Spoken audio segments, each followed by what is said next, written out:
so you can see what's going on, what's going on, what's going on, yeah, what's going on, what's going on,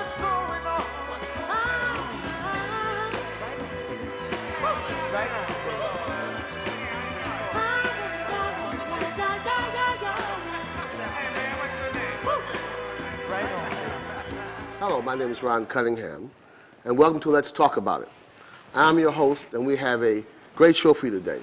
Our guest has made history here in the city of Niagara Falls, one of the most controversial figures I've ever had the opportunity of meeting as well as working with. And by the way, he loves the city of Niagara Falls.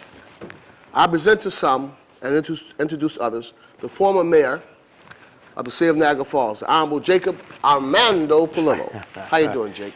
Welcome. Great. All right. We're gonna get right down to business, man. Okay. I'm glad it's been a while. I'm glad you're here. Should I put the hand grenades away? No, man, you're okay. You're okay. And the first question I'm going to ask you, and it goes back to the election when you first won as mayor, but I'm going to go back when you won as councilman. In a city that is 2-1 Democrat, are you still a Republican, I assume? Yes, I am. And yet you managed to win a council seat and be sworn in January of 1990. Then in 92, you were sworn in as the mayor. And you made history in doing that because you were the first Italian-American mayor to win. And along with Andy Walker, he made history because he's the first right. Afro-American male to win. And I had a Mutt and Jeff synopsis there. It was very, he very was interesting. 6'7" and I was 5'7", so Yeah. we looked like Mutt and Jeff, but we made history. Mm-hmm. Now I want to ask you a question. Tell me how you won the mayor's seat. A lot of us never could really figure that out. Well, in 1989, 1990, there's a lot, as there is now, there's a lot of controversy. There was a lot of inspections, investigations by the FBI and community development funding and different projects downtown. And I seemed to be the only one that had copy of the contracts. Mm-hmm. And I went over them, and I picked out the parts of it that were wrong.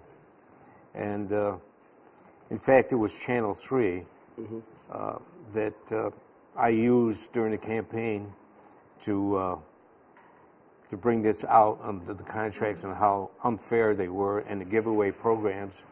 And the night before the election, I was on, I believe, for an hour, 2 hours, and I went over the contracts and I pointed out all the things that were wrong. And afterwards, weeks afterwards, I was talking to the public, and they said that's what made up their mind that last night. But you went to bed that night quite unsure. Well, I had a lead of 250 votes, and the next night, or the next day, they were going to have to go over the votes again. I had the election booths sealed, and then they were recounted the next day. And just to finalize, I had to wait, I think, 2 weeks before they actually said, yeah, you won. But I acted like I won anyway. All right. That always helps. Now, having been a fireman for 25 years. Yes. And you also was the president of the Firefighters Union for 12. And you were statewide vice president for the whole state fire departments across the state for 10 years. Do you think that kind of background helped you to understand contracts and negotiate things of that nature? As far as the interest in government, that started way back when I was a young boy. My mother used to, my father was from the old country, so my mother used to tell him about the news and what was happening, and that got the interest of government. And then when I got on the department, I got involved with the union, and I had negotiating contracts. I had to find out if the city had the money to pay us. So that's where my studying and that's where I learned my trade in politics. Okay. Now, Jake, if you were to give a State of the City address today, this evening, how would you describe the state of the city of Niagara Falls? How would you describe us now? Desperate. In what sense? Well, We have, right now, we have the casino downtown, and people don't understand that the property downtown, the 50 acres originally, it will grow to 200 acres. That land is gone forever. That belongs to the Senecas. And they pay no taxes, no sales taxes. So when the state legislators tell you that 2,000 jobs, that's not true. There might be 2,000 jobs. We're going to be lucky if we got 500 of people of Niagara Falls that were working there. And if you look at the outlook now, there's going to be a deficit, and I predicted this 2 years ago. There's going to be a deficit in the budget. They're going to have to raise taxes, and you can't keep going back to the city employees to balance the budget. That eliminates the amount of service you can give them, the people, the taxpayers. And that's where we're at right now. And the more land they take away and give to the Senecas, that's less on the tax roll. So this eminent domain, it says for the public benefit. If you retain the property, either the city or the state, that someday we get it back and it's taxable, that you could say that it's for your benefit. But when you take the property away and give it away to another country, they're a sovereign nation. It's like another country. We never get it back. So that's why I said it's desperate. Where are we going now? We had the thing, everybody talked about the casino coming in and gaming, and that it was going to be the salvation of the city. It's not. It's going to be the ruination of the city. Because we still don't have roads, streets, sidewalks, and the things that we need. Where are we going to get the money? Now, during your tenure as the mayor, we had opportunity to Benderson to build a mall. You rejected the mall. Yes. A lot of people were disappointed, but you thought was best. Now, could you tell us a bit about that? Why you rejected that? That might have been the. Well, during the time that I was on the council, that the Benderson Mall came up, and I was looking for figures and income and how it was going to benefit the city. And when they came out with the figures, we started out with about $23 million that we had a bond, and it grew to $50 million. And after I got elected and I went to City Hall, I found a note from the Department of Transportation from the state telling Mayor Laughlin not to sign an agreement with the developer until they agreed to spend $20 million on the infrastructure. So the total, without finding that, the total would have been $70 million. I would have been surprised with $20 million more. Now, on a 20-year note, bonding for $70 million, that's $6 million a year. You got to pay it back. The income Benderson had projected was $350 million a year, sales tax. Well, 4% of that goes to the state. The county would have gotten $10 million out of that, 350, okay? The city was getting about 15%. So we were going to get a return from sales tax of $1.5 million to go towards a $6 million payment every year. Where are we going to get the other 4.5? Raise the taxes on the taxpayers? That's why I said no. I said, until you can show me where the city's going to benefit and we're going to profit, or even if it didn't cost us anything, at least come out even. They couldn't do it. In other words, you didn't think it was a good deal at the time. That's basically what you're saying. Yeah. The other thing that I want to ask you, the library, that's a hot topic now. What do you think is going on there? How would you? But before I go to the library, similar to this casino gambling thing, the money, how do you think the state treated us in other negotiations? Do you think we came out with the deal all right, or how do you think? On the casino? Yes. No, What would you have done differently? Well, first of all, I wouldn't have negotiated a casino in downtown Niagara Falls. There's a lot of property throughout the county. If you want to put casinos, go in the middle of the county, get a mile square of property, 2 miles, build all the casinos you want. But they exploited the falls. If you listen now, when they talk about the city, they talk about the Seneca Casino. The falls and the cataracts are just secondary as a draw. And now what we have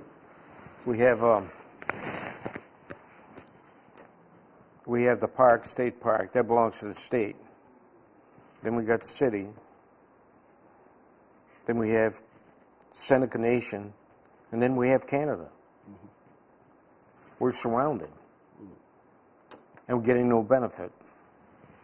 Okay. What do you view as the hold up for us to get the money that we're supposed to be getting from the casino at this time? Because the original intent was not to give us anything. That's where this was wrong. They, when they made this deal, they made it sound good, and they told the city to stay quiet, don't make any noise, because it'll never happen. And they fell for it. Now, the convention center belonged to the city. Yeah. Okay? And in 1978, 79, the state started paying, making the payment to UDC on behalf of the city. And the reason for that was the state firefighters that I was part of, we found that the state was paying the convention center costs for New York City. So rather than to give it up, they said that they would make the payment for 5 smaller cities, of which Niagara Falls was one. Mm-hmm. Okay? But they were paying it on behalf of the city. The lease still remained in the city's name. So when they gave it to the Senecas, they asked the city to waive it, to waive our rights to the convention center. Mm-hmm. Now, this is really curl your hair. They made an agreement in the compact that once the Senecas will use the convention center temporary till a new one, permanent one, is built. Okay? They built a hotel. There's nothing in the compact that says a hotel. Is that the permanent casino? Nobody knows. But what they did, it also said in it that the state would, the Senecas would pay the city, or the Senecas would pay the state the remainder of the lease. They'd buy it out for $30 million. So the state wound up with $30 million. The city got nothing. And from 1974 up until this date, the city spent about $85 million to keep the doors open. And we wound up getting nothing. So there's really, the thing is now, is they started out, they said we were going to get 3%. I questioned it. And when I started opening doors, then the ante kept going up. And finally they come up with 25%. How they figured that, I don't know. But once they agreed to it, all of a sudden they come in with a control board. The city you're talking about, Niagara Falls. No, the state come out. Okay, the control Senator board. Maziarz come out with his control board of the cash committee and how to spend it. Well, we were supposed to have, they said $9 million. I broke it down.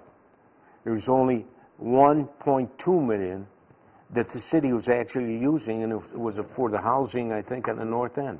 And I don't even know if they got it yet. One of the things you told me one time, and I never forgot, you said, Ron, people say you should run a business, run the city like you'd run a business, but you said you'd run the city like you run your own home. What do you mean by that? You know, I got this in the Chamber of Commerce, and they said I was anti-business, and they said you have to run the city like a business because of the large amount of money. I said no, the city is not a business. It's the taxpayer's home. You run the city like you're running the budget at home. And you don't spend more than you take in. That's right. And you don't give anything away. And that's been our problem for the last 40 years. That's where you started to talk about the library. Question. Before I go to the library. Question. We now have the NFR, Niagara Falls Redevelopment. Yes. Has a option to control a large number of acres for 9 years. Now, that didn't happen on your administration, did it? No, that happened right after I was out of there. Now, who was that under Mr. Gallagher? That's Mayor Galley, and the present mayor was the chairman of the council at that time. You're talking about Mayor Vincentello? Yes. And Mayor Galley. Yeah. How do you view that? Was that a They good gave them thing, the bad right thing? to develop 9 years of 140, 50 acres. And what's happening now is all the development by the Senecas happens to be the same land that they gave NFR the right to develop. So in order for the Senecas to get it, or the state to get it, they have to go through NFR. I've asked the question, that how's this done? How much are they making? And what's the city's take? Which I know is nothing. But In terms of our take, I remember we had the tobacco funds, right? We had tobacco funds. the county got it. What did we get out of that? I would. Somebody I saw said two we broken got- down trucks inside. Yeah, it's some Tell me couple of what we garbage, got. second-hand garbage trucks. And what else? That's it. Oh, geez. You know, What happened there? You know? I don't know. the county that got the money, and they decided what they wanted to do. But now they're coming after money from the Seneca Casino. Now. Yes, this is just a fallacy. You know, let's ask for it. Maybe we won't get it, but let's try it anyway. You know, Because and- we are, in fact, the whole city for the casino monies. yeah, they want 75%. Now, this is something I could never figure out.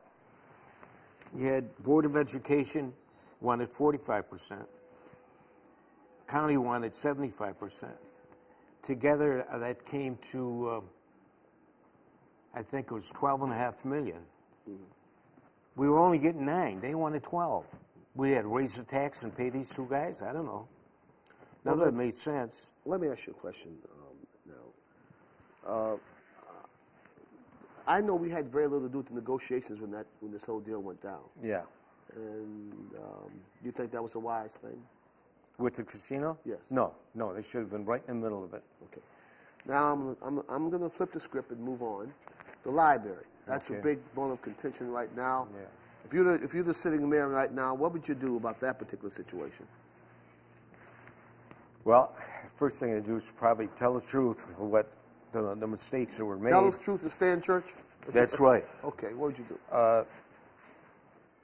To begin with, when they shorted the library and they didn't put enough money in, they wanted to force the library to become a separate entity like they have the sewer and water. Okay? Because once you give it away, like the water board we have, right? All they have to do is submit a paper to you, to the city, and say, we need this amount of money. You got to come up with it. So the city's got to raise the taxes in order to do it, or the rates. But you never blame the water board. Okay? Or they blame it. You can't blame the city because the water board did it. They were going to do the same thing with the library. Let's make it a separate entity so that you have to put so much money aside for the library, and then we'll blame it on the library for the taxes going up. So we've lost control of the water facilities forever now? Is that basically it? Well, I don't know about forever, but there's that board just sits back there and says, well, what's it going to cost us this year to run? Okay, this is what we want. Now it's up to the city to decide how they're going to get the money. Well, the option usually left is to raise Well, taxes. when you give something away like that, it's giving away your obligation and your nobody can blame you. I didn't do it. The library board did. I didn't do it. The water board did. So, shirking your duty. Let me ask you this question. How do you feel about outsourcing jobs? There's a big argument these days. We'll privatize, that saves money. I know you wasn't a big proponent of that when you were in. No. So what's your take on that? Well, if you look at it, you're running a city. You have city employees. If you're going to give everything away, then why do you need a mayor and a city council? Why don't you just hire a bookkeeper? You have more control on what goes on and how you can deliver a service for the public. If you start contracting it out, you have to rely on them to deliver the service.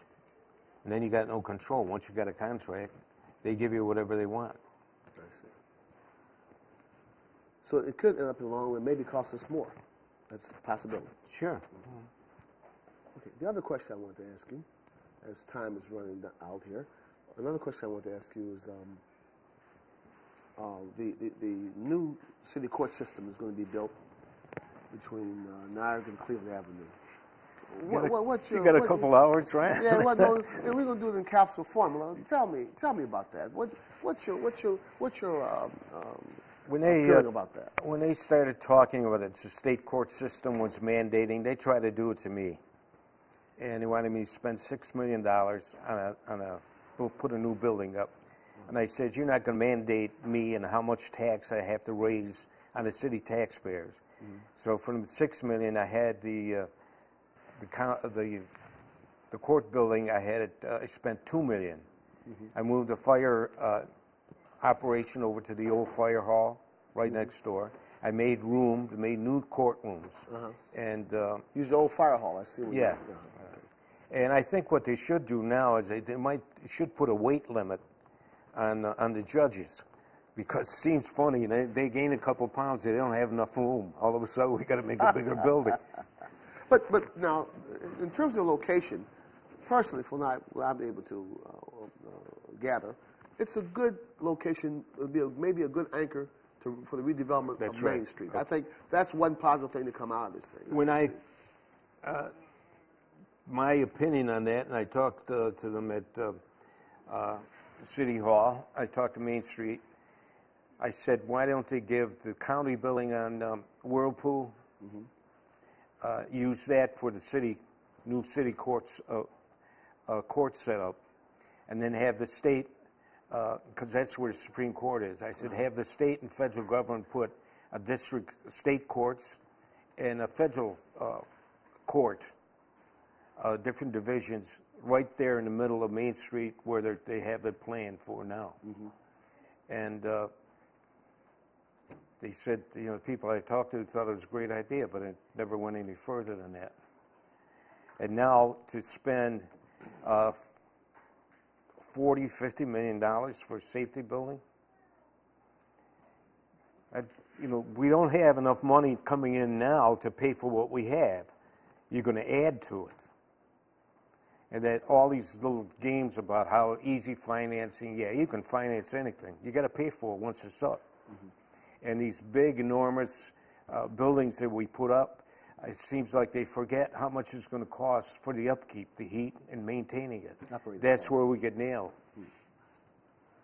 Well, final question, who does the planning for the city? I mean, you had a master plan at one time. Yeah. Who actually does the planning to lay out these things? I mean, we're supposed to have a new Greyhound bus station coming in here. We're supposed to have a new train station coming in here.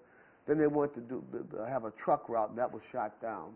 So my question is, what's going on now with that? I know you keep your ear close to the ground on things.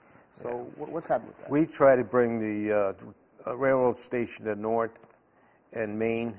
I had Armin Cerrone was going to put a $4 million station up, and Amtrak would spend the $3 million to put the new tracks in. And as far as bus stations and all this other stuff, it's all going to depend on what they do with the casino. Okay. There's a master plan. We had one. Mayor O'Loughlin had one. Mayor Lackey had one. But it just sits there because you can't get everybody together and say, let's do it. Well, it's been very interesting. I guess but I hope from what we've gathered, the court system, the new municipal building will be going there for the jailhouse and so forth. Well, I hope it's going to be down where they said it is. They're talking about moving it. I don't know. Oh. They just passed it. Okay. Well, we'll see what happens. But at any rate, time is winding down. It's been wonderful to have you on the show, man. Thank you for having me. It's always nice because I know you're going to tell like it is and you're going to leave no holds barred. So I'm appreciative of that, to get the truth, the whole truth, and nothing but the truth. That's what we're trying to get here. Now, we got a few more minutes. I'm going to make a few announcements. I want to congratulate the three new winners of the last election here on November 8th, Mr. Sanford Schoen, Chris Robbins, and Charles Walker. Now, we're having now a complete Democratic council. And I'm going to see how the harmony goes now. What's new? Yeah, we're going to see how that's going to go. And also, I'd like to compliment and congratulate Reverend Rabun for his 47th anniversary. Reverend Rabun had a big anniversary after 47 years of service, and man has tenacity. And congratulations, Reverend Rabun. Congratulations to Paul Douglas, who's now been installed as a new pastor for True Deliverance Temple on Niagara Street. So congratulations and the best to you, Paul Douglas.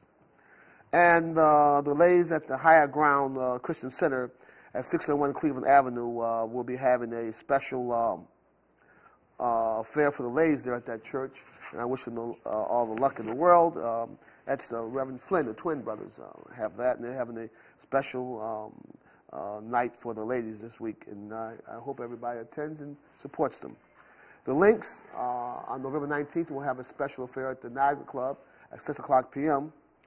And the Niagara Club is over there on, what is it, 2nd Street is over there, right downtown before you go over the bridge. Buffalo Avenue. On Buffalo Avenue, and 2nd Street. That should be very nice if it's always well attended. It's always a good thing to go to. They raise money for scholarships and things of that nature. That's about it.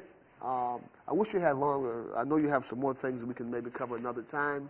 I might have some other mayors on to see how they line up. Yeah, line up with what you said. But it's always a pleasure to have you here. It's always very enlightening to hear from you.